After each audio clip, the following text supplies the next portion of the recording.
Hey everyone, this is Peter 24/7 from Project Ghost with another WarDragons diary.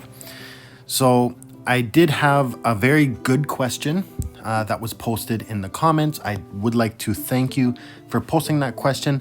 I'm going to open it up as soon as I talk about the event for a little bit, so bear with me for 1 second. So our team has been fighting really hard against all odds, and we have been in the Coliseum a couple times after a very bad start, so things are looking great. Right now, as you can see, it looks like we'll probably stay in the Coliseum, and then we'll see how the next round goes. So we have finished all the 8 out of 8 achievements, and I have 8,000 rubies, so I'm going to be opening up some draconic chests as well. So there are some people who save up till the end and get super sigil chests to help contribute and get them to the extra 600 draconic chests, but for me, I need inner fires desperately, so I am going to continue to open up draconic chests until I get a refill. So here we go. Wish me luck, please. And that sucked. This is probably one of the worst pulls I've ever had on draconic chests. That's depressing. Oh well, sucks to be me. So I am continuing to save. Once again, I am waiting for week 6 as I want the tower branch. So the question that I got in the comments was regarding how many troops it takes to complete a full Atlas line. So it takes a lot to, if you look at straight troops that you're going to build, and there's a lot of factors to this. Are you primarily getting hit and getting 5 flamed? Are you hitting and only getting 1 flame? Are you hitting for 100% glory? There's a lot of different factors that will vary the amount of troops needed to complete an entire season or a specific branch. So I would need to know about how much glory it takes to finish a season, to finish a branch, to give you an exact number, but I do know approximately how much it takes to finish a season. So we're going to talk about that, and I'll give you the numbers. The number is pretty big. I did post the notes. I did post reply to your question, giving you the math for a complete season. And most of that, I would say it would be fair to divide that by 3, and you'll look at each line. So when you have the offensive, defensive, and Primarchs, you would have each one is similar to the amount it costs. This line here costs a bit less than it does for the offensive or defensive gear. Majority will be in these two. But anyways, back to the math. So the amount of glory approximately, here, let's open up this line. So the amount of glory it takes to finish a complete season is roughly 3.6 million. So as you can see here, I have 445,000. Yes, we are doing a couple guard swaps with some teams in our TA and our alliance. So we want to get, the goal is basically to have every player on our team have the Primarch boosts heading into the first PvP week of Atlas. So to completely finish a season, it's 3.6 million glory. So if we're talking straight troops at a perfect glory ratio, this is what the math is. So on a perfect run, you will, the most amount of glory you can get in one run is 11.2 thousand. So 11,200 glory. So if you divide 3.6 million by 11,200, it's roughly 322 runs. Now, if you have a perfect ratio, which means your attack power and the Primarch you're attacking defense power is perfectly matched, you will only use 7.5 thousand troops on each hit. Once again, this is ideal. It never happens that way. You'll use 8,000 or 9,000 and you'll get the glory off of that. And so basically you're going to multiply 322 runs by 7,500 troops, assuming that it is a perfect run where you get 5 flames and it's a 100% ratio, and it will cost approximately 2,415,000 troops. Now that seems like a lot. Yes, I believe you. I know. I've gone through it. I have never not finished a season. It does cost a lot. But if you look at the seasonal lines, this is why I say that Atlas Elite is so important.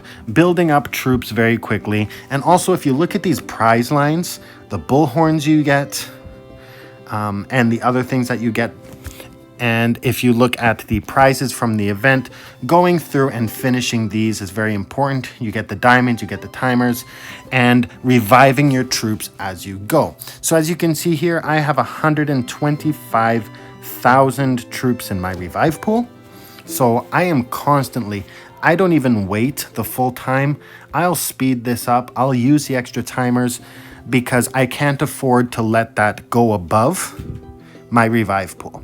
So stay on top of your revive pool, consistently build, consistently revive, make sure the revive pool stays empty, and try to max out every single event.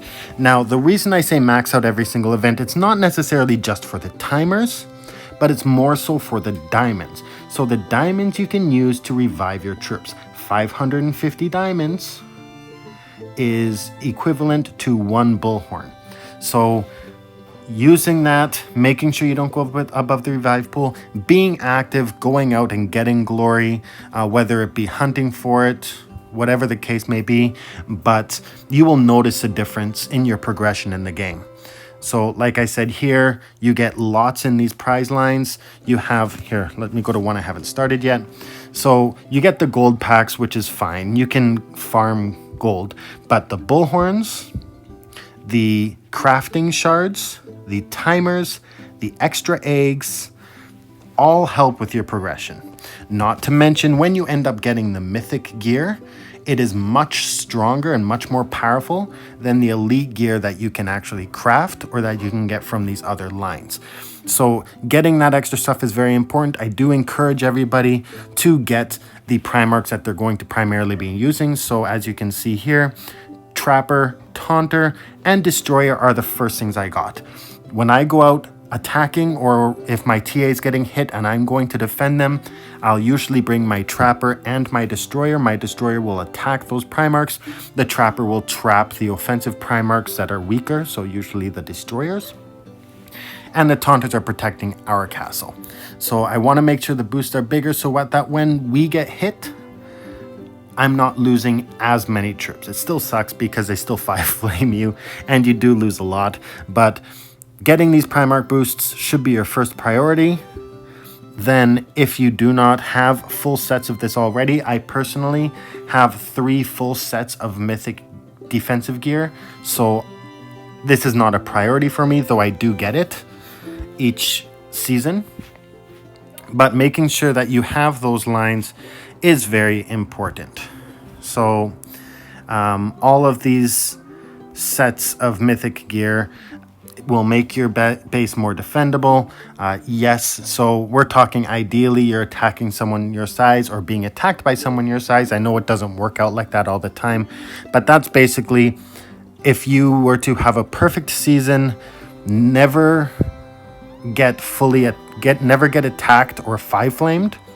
So you have a successful defense every time you're hit, and you have a perfect run, and the stats are always matched up. You will use 2.4 million troops to max out the season. So I would say probably 3 million troops you'll end up going through if you look at your kills. That's why it's kind of important. I think this is one of the reasons that a lot of teams have kill minimums on their teams. It's just to make sure that people are getting the mythic gear, because it does make a difference, whether it be in standard game defending your base, in PvP, or in wars. So it does make a very big difference. But a lot of teams will have it, whether it be a monthly amount or a weekly amount, whatever the case may be. A lot of people do that, but I usually kill, I don't know, depending on the month, anywhere between 2 and 3, maybe a bit more. I have crazy months, and then I have rebuilding months. I usually finish a season fairly quickly. Let's see where I actually stand right now.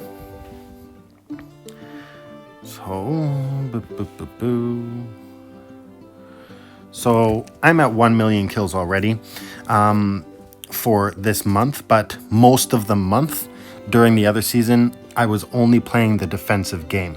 So usually if I'm done the season, I won't go out and hunt. I'll try to build up my troops. So as you all know, I did come into the season with 700,000 troops.